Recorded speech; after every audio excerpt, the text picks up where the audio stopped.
વધીએ વાત કરીએ આજના બીજા મહત્વપૂર્ણ મુદ્દાની તો ગુજરાતીમાં કહેવત છે કે દેવું કરીને પણ ઘી પીવો. ઘી સ્વાસ્થ્ય માટે લાભપ્રદ છે અને એટલે જ આ કહેવત રચાઈ હશે. પણ આજકાલ તમે જે ઘી ઉપયોગમાં લઈ રહ્યા છો તે સ્વાસ્થ્ય સુધારવાને બદલે તમને ઘાતક બીમારીમાં ધકેલી શકે છે. કારણ છે એક જ, અસલીના નામે નકલીનો રાફડો ફાટ્યો છે.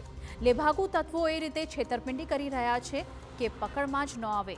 લોકો એ વાતથી અજાણ છે કે તેમની થાળીમાં ઘીના નામે ધીમું ઝેર પહોંચી રહ્યું છે.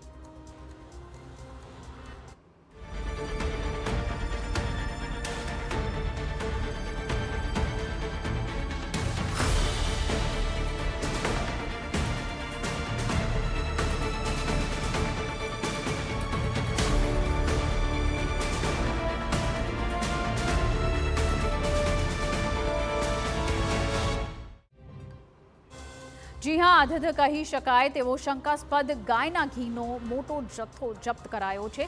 કુલ 4,850 કિલો શંકાસ્પદ ઘીનો જથ્થો સીઝ કરાયો છે કે જેની કિંમત અંદાજે 31.81 લાખ રૂપિયા હોવાનું સામે આવ્યું છે. દ્રશ્યો અમદાવાદ શહેરમાંથી સામે આવ્યા છે કે જ્યાં 3 અલગ અલગ સ્થળો પર અમદાવાદ મ્યુનિસિપલ કોર્પોરેશનના ફૂડ વિભાગ દ્વારા કાર્યવાહી હાથ ધરાઈ હતી.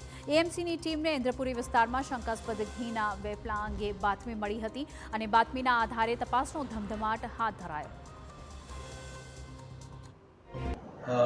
જે પ્રાઇસ ઘીના ડબ્બા ઉપર લખેલી હતી અને જે મેન્યુફેક્ચરર દ્વારા સ્ટોકિસ્ટને આપવામાં આવતું હતું એ પ્રાઇસમાં ઘણો મોટો ફરક જોવા મળે અને એ ફરકને આધારે શંકાસ્પદ ઘી હોવાનું પૂરેપૂરું લાગે. તેથી એફએસઆઈ એક્ટ અંતર્ગત બંને બ્રાન્ડના નમૂના લેવામાં આવેલા છે અને ત્યારબાદ એને લેબોરેટરી ખાતે પરીક્ષણમાં મોકલવામાં આવેલા છે.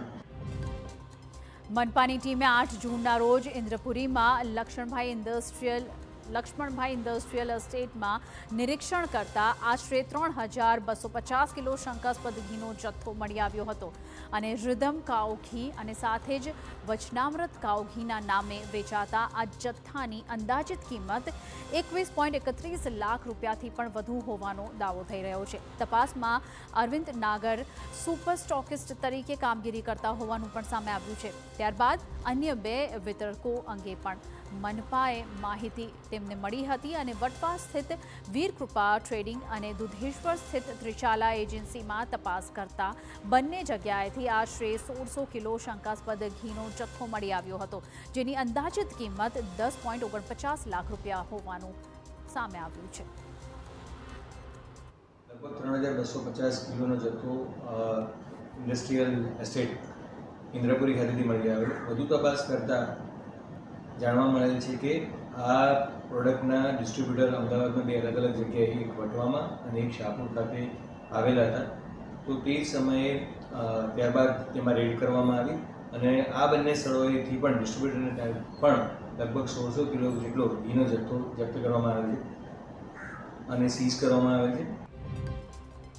પ્રાથમિક તપાસમાં શંકાસ્પદ ઘીનું ઉત્પાદન દસકોઈ તાલુકાના પાલડી કાકંજામાં થયું હોવાનું સામે આવ્યું હતું અને આ સમગ્ર મામલે તપાસનો ધમધમાટ હાથ ધરાયો છે. તો હાલ તમામ સ્થળ પરથી મળેલા કુલ 4,850 કિલો શંકાસ્પદ ઘીના જથ્થાને સીઝ કરી દેવાયો છે અને નમૂનાઓને લેબોરેટરીમાં તપાસ માટે મોકલી દેવામાં આવ્યા છે. રિપોર્ટ આવ્યા બાદ જ કાયદેસરની કાર્યવાહી હાથ ધરાશે.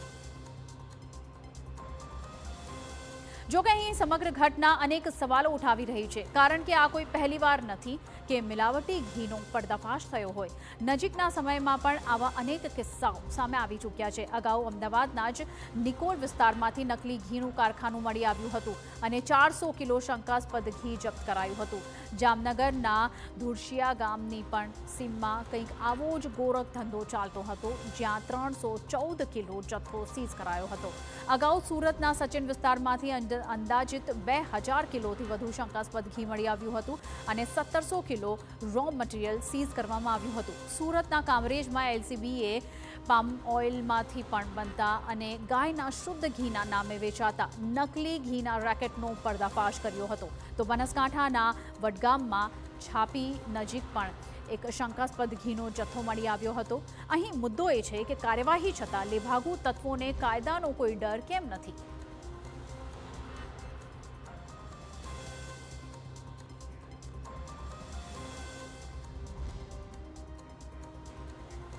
તો નકલી ઘીનો આ ખેલ જે છે તે કેટલા સમયથી ચાલી રહ્યો છે અને આખરે હજુ કેટલા આવા મોટા નેટવર્ક્સ જે છે જે નકલી ઘીને લઈને આવા તમામ રેકેટ ચલાવી રહ્યા છે. હવે આગળ વધુ તપાસની રાહ જોવાઈ રહી છે અને સૌથી પહેલાં આપણે જણાવી દઈએ કે ઘીમાં ઘાલમેલ અને પગલાં ક્યારે લેવાશે, આ અહીં સૌથી મોટો સવાલ છે. કુલ 4,850 કિલો શંકાસ્પદ ઘીનો જથ્થો જપ્ત કરવામાં આવ્યો છે અને સાથે જ આપણે જણાવી દઈએ કે બજારમાં અત્યાર સુધીમાં કેટલો જથ્થો પહોંચ્યો છે. જો તેના ઉપર નજર કરીએ તો આંકડો ખૂબ જ ચોંકાવનારો છે.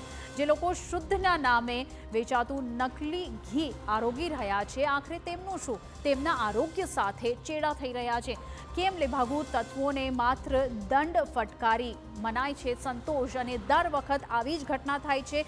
ઘી સીઝ કરાય છે નકલી ઘી અને ત્યારબાદ માત્ર કાર્યવાહીના નામે અમુક રિપોર્ટ્સ જ કરવામાં આવે છે. શા માટે ભેળસેળિયા તત્વોને કોઈ જ ડર કાયદાનો કેમ નથી, તે અહીં સૌથી મોટો સવાલ છે. હૃદયરોગનું જોખમ વધારે છે નકલી ઘી, તો આરોગ્ય માટે ખૂબ વધારે નુકસાનકારક હોય છે અને જીવલેણ પણ સાબિત થઈ શકે છે આ નકલી ઘી. પેટમાં બળતરા અને સાથે જ અપચાની પણ સમસ્યા વધારે છે. ભેળસેળિયું ઘી ડાયજેશન સિસ્ટમને ખૂબ જ ખરાબ રીતે અસર પાડે છે આ નકલી ઘી.